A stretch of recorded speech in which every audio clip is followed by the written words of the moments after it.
Nunca pensé que mi historia terminaría así. No con gritos. No con lágrimas. Sino con silencio y preparación. Mi esposa creyó que podía irse, rehacer su vida y llevarse más de lo que había construido. Lo que no sabía es que yo llevaba meses observando, anotando y esperando el momento exacto. Dicen que uno no se convierte en quien es por las cosas buenas que le pasan, sino por las que aprende a sobrevivir. En mi caso, todo empezó mucho antes de tener dinero, antes de tener empresa, incluso antes de tener esposa. Mi padre se fue cuando yo tenía 4 años. No hubo drama, ni despedidas, ni promesas de volver. Simplemente un día dejó de estar. Desde entonces, el mundo fue solo mi madre y yo, encerrados en un pequeño apartamento de una habitación donde la calefacción funcionaba cuando quería. La mayoría de los inviernos dormíamos con 2 abrigos puestos y una estufa eléctrica que parecía más decorativa que funcional. Mi madre hacía milagros con cada billete. Yo la veía contar monedas en la mesa de la cocina, calcular que podía pagar y que tendría que esperar. Nunca se quejó. Nunca pidió ayuda. Solo trabajó, una y otra vez, para que yo no sintiera que me faltaba algo, aunque yo sabía que faltaba mucho. A los 22 años empecé a trabajar en obras como ayudante. No era glamoroso. Jornadas de hasta 80 horas semanales, polvo en los pulmones, manos rotas, espalda destruida antes de los 30. Pero había algo claro, nadie iba a regalarme nada. Si quería algo mejor, tenía que construirlo yo. No me apasionaba la obra. Me apasionaba la idea de no repetir la historia de abandono, de no depender de nadie, de no llegar a viejo preguntándome ¿y si hubiera intentado algo más? Aprendí rápido. A los 25 ya dominaba varios oficios: fontanería, electricidad básica, estructuras, acabados. No era un experto certificado, pero sabía lo suficiente como para ser peligrosamente útil. Y en ese mundo, ser útil lo es todo. Ahorré cada centavo posible. Nada de fiestas, nada de lujos. Mientras otros gastaban el viernes por la noche, yo dormía temprano para trabajar el sábado. Con el tiempo, reuní lo suficiente para inscribirme en clases nocturnas de administración de empresas. No porque soñara con una oficina elegante, sino porque estaba cansado de ver cómo otros se enriquecían firmando contratos mientras nosotros poníamos el cuerpo. Ahí fue donde coincidí con Juan y Carlos.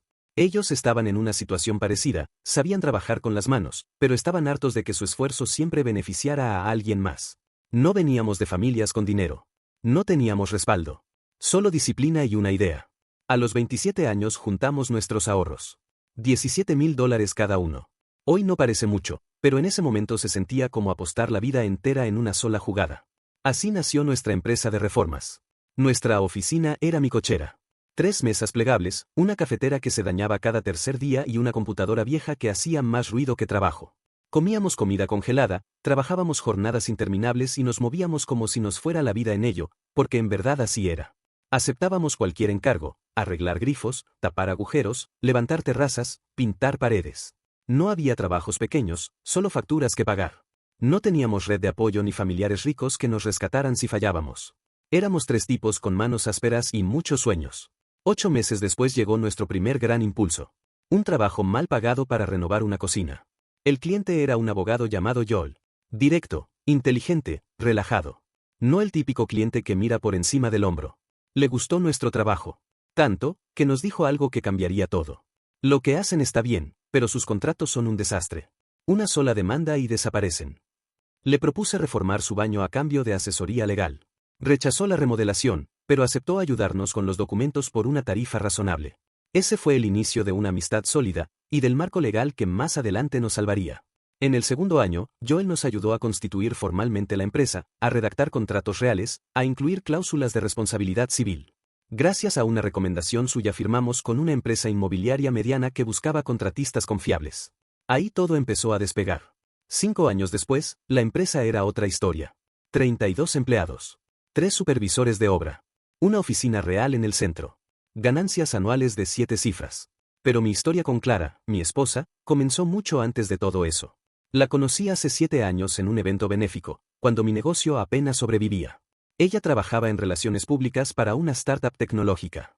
Tenía una presencia impresionante, segura, elegante, siempre bien vestida, con esa capacidad de hacer sentir cómodos a todos a su alrededor. 6 meses después vivíamos juntos. Al año, nos casamos. La ceremonia fue sencilla. Unos 60 invitados. Nada ostentoso. Los primeros años fueron buenos. Ambos trabajábamos mucho. Nos apoyábamos. Crecíamos juntos.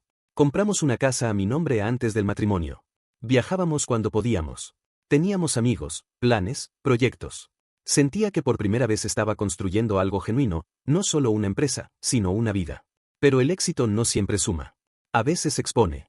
Y cuando la empresa firmó un contrato millonario y mis ingresos se triplicaron, algo empezó a cambiar lentamente. Al principio fue sutil. Demasiado sutil para alarmarse. Clara empezó a almorzar fuera con sus compañeros con más frecuencia. Luego vinieron las quejas, su jefe era tóxico, sus colegas la envidiaban, nadie reconocía su talento. Decía que le molestaba que fuera mujer y competente. Después aparecieron las salidas prolongadas con la excusa de hacer contactos. Yo aún no lo sabía. Pero ahí comenzó el verdadero quiebre. Al principio me repetía que eran cosas normales. Estrés laboral. Etapas. Cambios propios de alguien ambicioso. Clara siempre había sido intensa con su trabajo, así que no me alarmé cuando empezó a llegar más tarde o a contestar mensajes con menos frecuencia. Pensé que era temporal. Pensé que se le pasaría. Pero no se pasó. Las comidas fuera se volvieron rutina. Ya no eran hoy tengo una reunión, sino no me esperes para cenar. Cuando le escribía para saber a qué hora volvería, a veces respondía 2 o 3 horas después con un simple, perdón, estoy con clientes. Clientes. Esa palabra empezó a aparecer demasiado. Al mismo tiempo, su entusiasmo por su trabajo comenzó a desinflarse. Volvía a casa molesta, criticando a todos. Su jefe era incompetente. Sus compañeros mediocres. Nadie estaba a su altura. Decía que no la valoraban porque era mujer y porque destacaba demasiado. Yo escuchaba. Siempre he sido bueno escuchando. Una noche, durante la cena, me dijo que ya no se sentía realizada en relaciones públicas. Que sentía que su vida no avanzaba. Le propuse asumir un rol más desafiante dentro de su empresa, pedir un ascenso, cambiar de área. Se ofendió. No entiendes, me dijo. Necesito hacer algo que realmente signifique algo para mí. La animé a explorar opciones, pero le sugerí que lo hiciera con calma, sin dejar su trabajo de golpe. No lo tomó bien. 2 semanas después renunció sin tener un plan claro. Según ella, no podía construir su futuro si seguía atrapada en un presente tóxico. Yo acepté. No porque me pareciera sensato, sino porque confiaba en ella. Los primeros meses fueron extraños. Clara hablaba mucho de encontrarse, de alinearse, de energías. Pasaba mañanas enteras en cafeterías bonitas con su laptop, tardes en el gimnasio y noches viendo series. Al principio pensé que era parte del proceso. 2 meses después llegó la gran revelación, quería ser asesora de imagen personal. Decía que siempre había tenido buen gusto, que varias amigas le pedían consejos, que era algo natural para ella. Yo quise creerle. Invertí en su idea. Pagué una certificación exclusiva, más el inventario inicial, una página web profesional, sesiones fotográficas, tarjetas de presentación. En total, una cifra que preferí no pensar demasiado. Estaba ilusionada. Y a mí me alegraba verla entusiasmada. Pero 6 meses después, la chispa se apagó. Los clientes eran exigentes. El trabajo no fluía como ella esperaba. Empezó a tomarse días personales para manejar el estrés. Cuando le sugería establecer horarios o trabajar en un plan de marketing, reaccionaba mal. Esto no es construcción, me decía. El trabajo creativo no funciona con rutinas. Mientras yo lidiaba con obras, empleados, clientes y problemas reales, ella pasaba tardes enteras en el sofá, rodeada de bolsas de compras de marcas de lujo. Cuando le preguntaba por cargos elevados en la tarjeta, se molestaba. Es una inversión para mi marca. No esperaría que tú entiendas de marketing. Nuestra vida íntima se resintió rápido. Pasamos de tener relaciones varias veces por semana a una vez cada 2 semanas, y solo si ella lo deseaba. Siempre se sentía como un favor. Si lo mencionaba, se ponía a la defensiva. ¿De verdad es lo único que te importa? Me estás presionando. Después se encerraba 2 horas en el baño. Era un patrón. Cada vez que cuestionaba algo, el problema era yo. Y durante mucho tiempo lo acepté. Todo empeoró cuando apareció Laura. Laura tenía 37 años, 2 divorcios y una presencia que gritaba lujo. Vestía de diseñador, vivía para el espejo y tenía una risa tan falsa como condescendiente. Su Instagram era un catálogo de viajes, restaurantes caros y copas de champaña, sin un trabajo visible que explicara ese estilo de vida. Vivía de acuerdos de divorcio. Y sabía cómo hacerlo. Desde el primer momento supe qué tipo de persona era. Clara, en cambio, quedó fascinada. Laura hablaba de empoderamiento, de conocer el propio valor, de no conformarse. Frases bonitas envueltas en cinismo puro. Los hombres deben proveer, le decía. No es un favor, es su responsabilidad. Poco a poco, Clara empezó a repetir esas ideas. Los fines de semana se convirtieron en escapadas, Las Vegas, rutas de vino, jornadas de compra sin límite. Todo pagado por mí. Clara volvía contando historias de hombres que les enviaban botellas en clubes, de desconocidos que las invitaban a bebidas solo por diversión. Pero el gasto no era lo peor. Lo peor era el cambio en su forma de pensar. Un verdadero hombre no cuestiona lo que su esposa gasta, me soltó un día, citando a Laura. Fue entonces cuando empecé a notar cosas pequeñas. Giraba la pantalla del celular cuando escribía. Su Instagram se llenó de fotos en el gimnasio. Selfies estratégicos. Comentarios que no reconocía. Poco después empezó a hablar de un nuevo cliente, Alex, un entrenador personal con miles de seguidoras en redes sociales que necesitaba asesoría de imagen para su marca fitness. Las sesiones se alargaban. Ella volvía tarde, con un perfume masculino que no era mío. No soy ingenuo. Pero tampoco lanzo acusaciones sin pruebas. Aún así, algo dentro de mí empezó a encajar piezas que no quería ver. En el trabajo traté de mantenerme enfocado, pero Juan, uno de mis socios, notó el cambio. ¿Estás bien? Me preguntó después de que cometí errores en unos planos. Últimamente estás en otra. Intenté restarle importancia, pero él insistió. Me contó que su primo había perdido la mitad de su empresa por un divorcio mal manejado. Esa conversación me dejó inquieto. Fue ahí cuando empecé a tomar nota.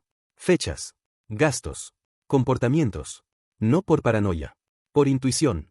Durante los siguientes 3 meses, Clara estaba físicamente en casa, pero emocionalmente ausente.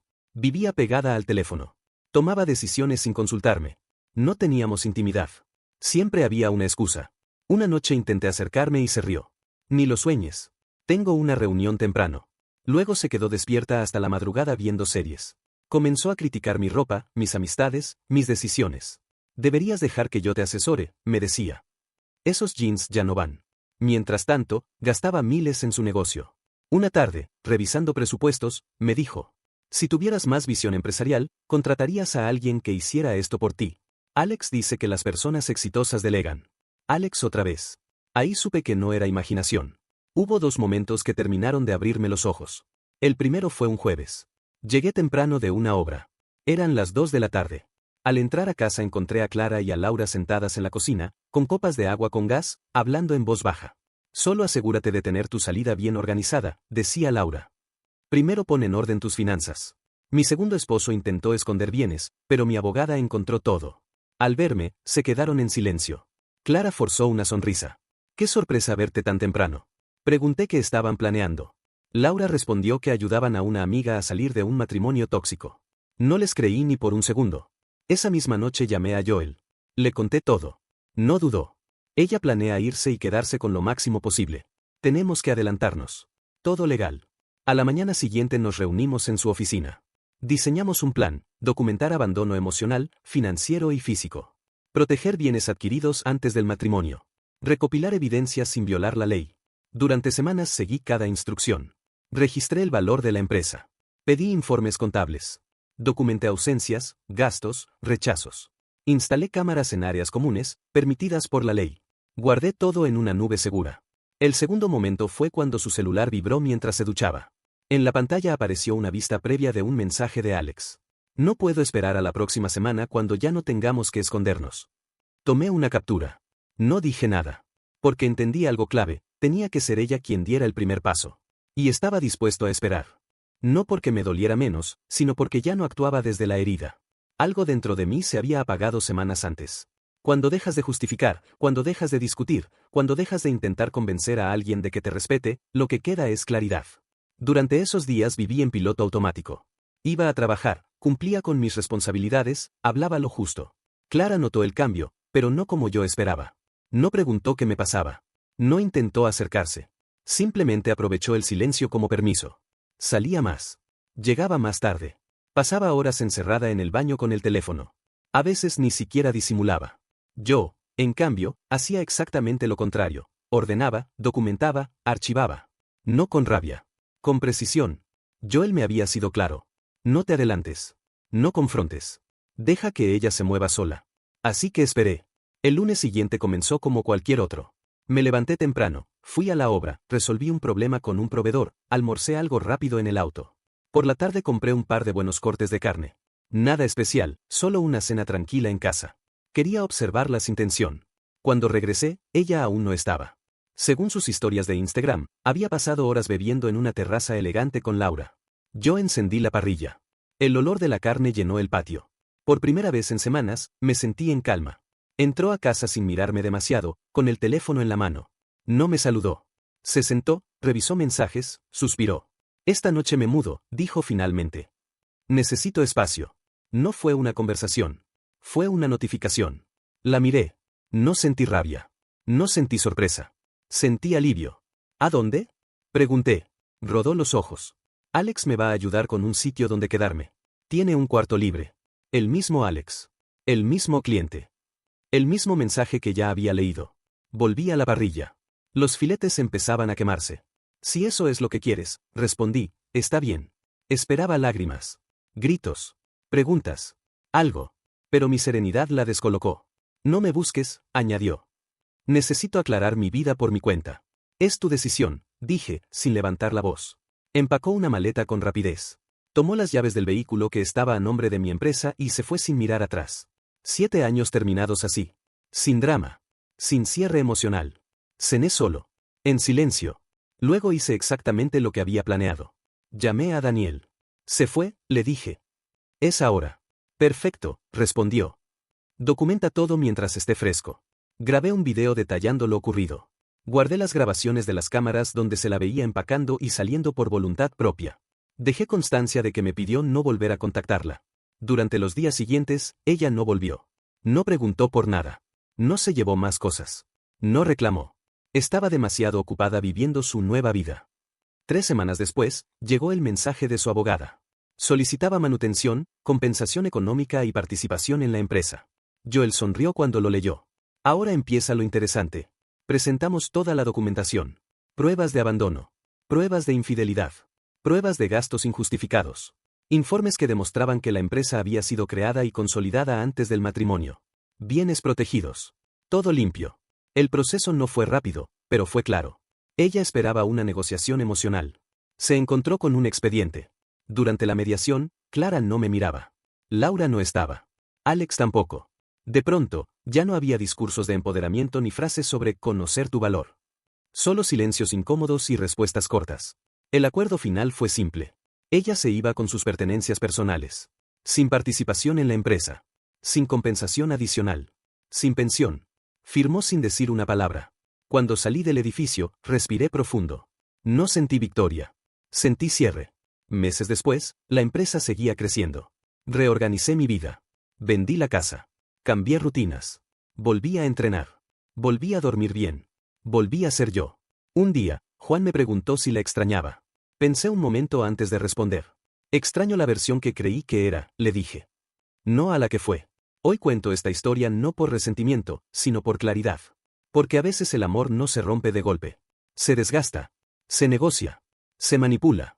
Y cuando te das cuenta, ya estás defendiendo cosas que nunca debiste justificar. Aprendí algo importante. Quien te ama no te convierte en enemigo cuando pones límites. Y quien planea irse, siempre deja señales. Yo no gané porque fui más fuerte. Gané porque dejé de ser ciego. Y si algo me dejó todo esto, fue una certeza. Nunca subestimes el poder del silencio. Ni el valor de estar preparado.